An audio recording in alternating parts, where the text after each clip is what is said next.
जय हिंद दोस्तों। स्वागत है आपका एक बार फिर से हमारे और आपके प्यारे से यूट्यूब चैनल 92 एडू पर।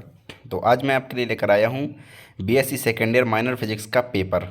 ये बीएससी सेकेंड ईयर 2023 का माइनर फिजिक्स रेगुलर प्राइवेट और जो फेल हुए हैं उनकी सप्लीमेंट्री सभी के लिए ये पेपर है। तो ये पेपर मैं आपको बताऊँगा किस प्रकार के क्वेश्चन आते हैं पेपर। तो चलिए देखते हैं। इसमें 3 घंटे का टाइम होता है और 70 नंबर का हमारा पेपर आता है। और 30 नंबर के जो होते हैं हमारे सीसी होते हैं। 70 नंबर का पेपर, 30 नंबर के सीसी। ठीक है, ठीक है। तो इसका पहला सेक्शन ए, इसमें एक एक नंबर के क्वेश्चन आते हैं, 5 क्वेश्चन एक एक नंबर के।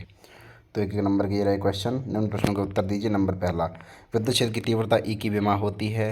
दूसरा, बायो-सेवर्ट नियम का समीकरण लिखिए। ठीक है। तीसरा, ये कैसी संख्या है। इलेक्ट्रॉन के लिए विशिष्ट आवेश E/m का मान कितना होता है।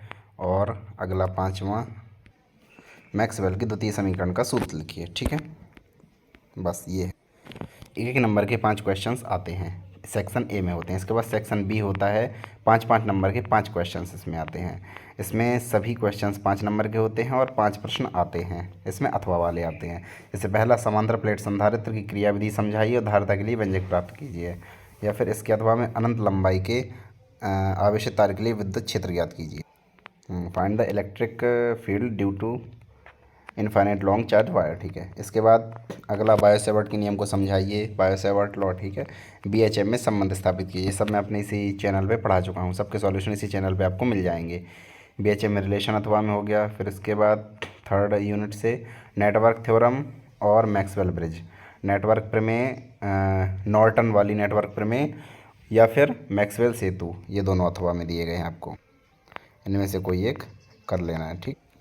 इसी के नीचे अगला यूनिट 4 में साइक्लोट्रॉन के बारे में पूछा गया। साइक्लोट्रॉन क्या होते हैं, आवृत्ति के व्यंजक प्राप्त कीजिए। उसके बाद अन्योन्य प्रेरकत्व से आप क्या समझते हैं, अन्योन्य प्रेरकत्व। फिर यूनिट 5, विस्थापन धारा, जो डिस्प्लेसमेंट करंट होता है उसके बारे में, मैक्सवेल का डिस्प्लेसमेंट करंट और ब्रूस्टर का नियम अथवा में दिया गया है। तो इन दोनों में से किसी एक को आपको करना है। ये हो गए हमारे 5-5 नंबर वाले 5 क्वेश्चंस। इसके बाद अब आते हैं हमारे 10-10 नंबर वाले क्वेश्चन। तो अब ये हमारे 10-10 नंबर वाले क्वेश्चन, 4 क्वेश्चन आते हैं। इसमें आपको ऐसे भी आ सकते हैं कि 6 क्वेश्चन दे दें, कोई 4 करो, या फिर हर क्वेश्चन के साथ आपको अथवा में दे देंगे क्वेश्चन। ठीक है। तो यहाँ पर ऐसे दिए गए हैं कि सब एक साथ दे दिए गए, कोई 4 क्वेश्चन अटैम्प्ट करना है। ठीक है। नंबर पहला, एक समान रूप से आवेशित गोलीय खोल एवं ठोस गोले के कारण विद्युत क्षेत्र। ठीक है। दूसरा, क्लाउसियस-मोसर्टी संबंध, ये भी ठीक है। एम्पीयर के नियम की सहायता से प्रणाली तथा टोरॉइड के लिए चुंबकीय क्षेत्र का मान ज्ञात करो। ठीक है, ये 3 हो गए। इसके बाद और नीचे चलें तो RL, RC और LC परपथों के लिए प्रतिबाधा ज्ञात करो। कैथोड किरण कंपनदर्शी CRO का चित्र समझाना है। ठीक है। पॉइंटिंग प्रमेय, पॉइंटिंग थ्योरम समझा देनी है। मैक्सवेल के समीकरणों का परावर्तित माध्यम में निगमन कीजिए। मैक्सवेल के इक्वेशंस हैं। ठीक है। तो ये हुए हमारे इस पेपर के पूरे क्वेश्चन। और ये 6-7 जितने भी दिए गए हैं इनमें से कोई आपको 4 करने हैं। 10-10 नंबर वाले ऐसे ही आते हैं और ये आपको अथवा में भी देखने को मिल सकते हैं। ठीक। तो ये हुआ हमारा BSc second year minor physics का कंप्लीट पेपर। बस ये पेपर सिर्फ एक तरीका, मतलब तरीका पता चल जाता है किस प्रकार के क्वेश्चंस आते हैं और कौन कौन से क्वेश्चंस मोस्ट हैं। बाकी आपको पढ़ना पूरा है। तो ये वाला वीडियो हमारा यहीं पर एंड होता है। मिलते हैं एक और नए टॉपिक के साथ। Thank you so much, bye.